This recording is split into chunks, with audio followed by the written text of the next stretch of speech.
اب آپ کے کوئی سوال ہو تو حاضر ہیں. سر اپنے سب سے جو آپ کو مخالف ہے اس کے ساتھ اتحاد کر لیا، فضل الرحمان کے ساتھ کر لیا؟ ہم نے فضل الرحمان صاحب کے ساتھ کوئی اتحاد نہیں کیا ہے، نہ انہوں نے کوئی بیان دیا ہے نہ ہم نے کوئی بیان دیا ہے.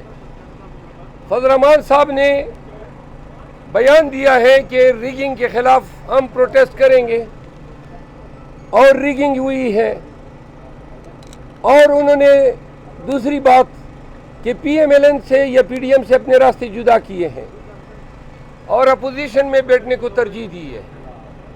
یہ دونوں ان کی باتیں ہمارے موقف کے ساتھ مطابقت رکھتی ہیں، اسی لیے ہم ان تمام سیاسی قوتوں کے ساتھ مل بیٹھنے کو تیار ہیں.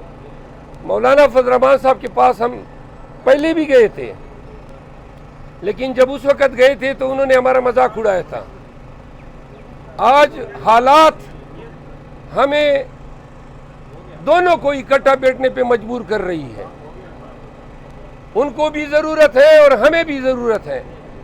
یہ کوئی سیاسی اتحاد نہیں ہے، یہ وقت اور حالات نے کہ خان صاحب نے کل قوم کو کال دی ہے پروٹیسٹ کی، کل میڈیا کے ساتھ گفتگو کی ہے. آج آپ کے توسط سے پاکستانیوں کو یہ بتانا چاہتے ہیں کہ کل کا احتجاج اگر ناقص رہتا ہے، پاکستانی اس میں شرکت کم تعداد میں کرتے ہیں، سارا دار و مدار اس احتجاج پہ ہے. اگر پاکستان نکلتا ہے پورا پاکستان تو ساری دنیا دیکھے گی کہ جو ریگنگ کے ہمارے دعوے ہیں اس کے پیچھے ووٹرز بھی کھڑے ہیں اور پاکستانی عوام بھی کھڑی ہے. تو لہٰذا 8 فروری تک آپ نے حق ادا کیا. ایک آخری جنگ ہے ہماری، یہ احتجاج کی ہے، پرامن احتجاج ہے، اور ہم نے اس احتجاج میں اگر کوئی شرپسند عناصر داخل ہوتے ہیں آپ نے خود پکڑ کے ان کو حکام کے حوالے کرنا ہے. کوئی ہماری اس احتجاج میں تشدد کا عنصر جو ہے کسی بھی طور شامل نہیں ہوگا. اپنے مطالبات پلے کارڈ کے ذریعے ہم ڈسپلے کریں گے، اور جو شہروں کے مین چوراہے ہیں وہاں جا کے ہم اپنا احتجاج ریکارڈ کرائیں گے. اسلام آباد اور پنڈی کے عوام اور خیبر پختونخوا کے وہ لوگ جو یہاں ان 2 شہروں میں آباد ہیں ان کے لیے میرا پیغام ہے، اسلام آباد میں احتجاج کی قیادت میں خود کروں گا. میں تمام اسلام آباد کے باسیوں سے اور بالخصوص کے پی کے عوام سے اپیل کرتا ہوں کہ کل F9 پارک میں جمع ہو 11 بجے. ہم پرامن احتجاج کریں گے اور جو لوگ بھی آئیں گے انشاءاللہ ان کے ساتھ گل ملیں گے، ان کے ساتھ گفت و شنید بھی ہوگی، اور خان کی کال پہ لبیک کہتے ہوئے آپ نے بالخصوص اسلام آباد میں جو ہے ہمیں باری جمعیت فراہم کرنی ہے. ہم نے انٹرنیشنل میڈیا کانفرنس رکھی ہے جس میں پاکستان کی میڈیا کو بھی ہم دعوت دیتے ہیں. یہ کانفرنس اس میں پریزنٹیشن دیں گے سلمان اکرم راجہ صاحب، اور اس میں ہمارے تمام امیدوار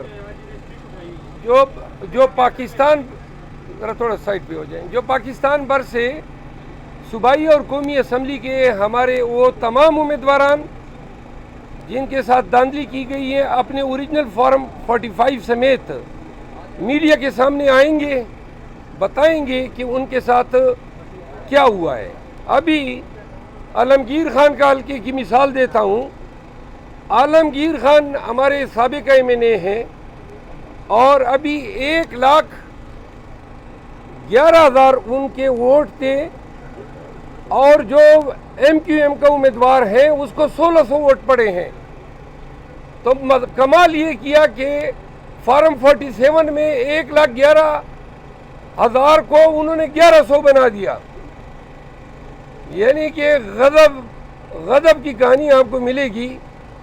آپ کو 7 فارم 47 ایسے ہم دکھائیں گے جس میں پہلے ہمارے امیدوار کو 30 ہزار سے جتوایا گیا، اور ریوائز فارم 47 جاری ہوئے، فون آئے ہوں گے کہ نہیں فلاں کو جتواؤ. آپ کو بلوچستان کے بھی ہم ایسے نتائج دکھائیں گے. نون کا وہ امیدوار جس نے ویڈیو پہ اعلان کیا کہ ہم اچکزئی صاحب کے حمایت میں وڈرا کرتے ہیں، اور جب اچکزئی صاحب نے یہ کہا کہ پی ٹی آئی کا امیدوار جیتا ہے تو انہوں نے وہ بیٹے ہوئے امیدوار کو جتوا دیا. آج الیکشن کمیشن میں نے ممبران کے سامنے گزارش کی. اکرام اللہ خان صاحب نے ریمارکس دیے کہ جی آپ یہ ذرا غور سے سن لیں کہ اگر فارم 47 اور فارم 45 میں تضاد ہے تو یہ کویسچن آف فردر انکوائری ہے، اس کے لیے آپ کو ٹریبیونل جانا چاہیے. تو میں نے عرض کیا کہ یہ الیکشن کمیشن پاکستان میں فیئر اور ٹرانسپیرنٹ الیکشن کرانے کا کانسٹیٹیوشنل مینڈیٹ رکھتا ہے. اگر آپ آج یہ بات کر رہے ہیں تو یہ جو پورا پاکستان الیکشن کمیشن امڈ آیا ہے یہ تو غلط جگہ پہ آ گیا. آپ ہمیں یہ بتا رہے ہیں کہ آپ کو ٹرک کی بتی کے پیچھے لگنا چاہیے. ٹریبیونل اب پاکستانی عدالتی نظام جو سڑا ہوا ہے اس کو پاکستان کے ریٹرننگ آفیسرز عرف میں بنارسی ٹھگ، انہوں نے جو ٹھگی کی ہے، اس ٹھگی کو کریکٹ کرنے کے دو آسان طریقے ہیں. پریزائڈنگ آفیسر کے انگوٹھے لگے ہیں. تمام فارم 45 نادرا کو بھیج دیں اور نادرا کل تک رپورٹ دے دے گا کہ یہ ان کے انگوٹھے ہیں یا نہیں. دنیا میں سب چیز کاؤنٹر فیٹ ہو سکتی ہے، انسان کا انگوٹھا کاؤنٹر فیٹ نہیں ہو سکتا ہے. ابھی تک سائنس ایجاد نہیں ہوئی ہے جو جیلی انگوٹھا جو ہے وہ اس کو پار کرا سکے. پہلی بات. دوسرا آسان طریقہ یہ ہے کہ ہم نے حلقے میں صرف اپنے فارم 45 نہیں دیے ہیں، وہاں دیگر سیاسی پارٹیاں اور جو آزاد اراکین نے کنٹیسٹ کیا ہے ان کو جو فارم 45 ملے ہیں وہ بھی ہم نے دیے ہیں.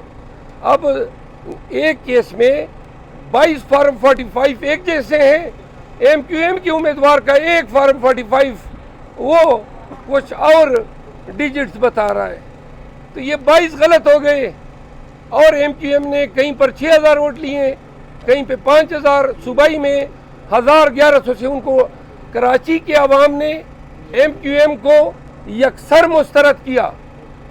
لیکن ریٹرننگ افسر نے یا ریٹرننگ افسران نے ان نتائج کے ساتھ جو کھلواڑ کیا ہے، انہوں نے پاکستان کے مستقبل اور پاکستان میں سیاست اور جمہوریت کے مستقبل کو دائمی طور پہ خطرے سے ہمکنار کیا. کیونکہ اگر آج 1,11,000 سے ریٹرننگ آفیسر 1100 بنا سکتا ہے تو کل عوام کے پاس کون جائے گا؟ ریٹرننگ افسران ہوں گے، ان کی مرضی جو نتائج دیں. دوسری بات یہ ہے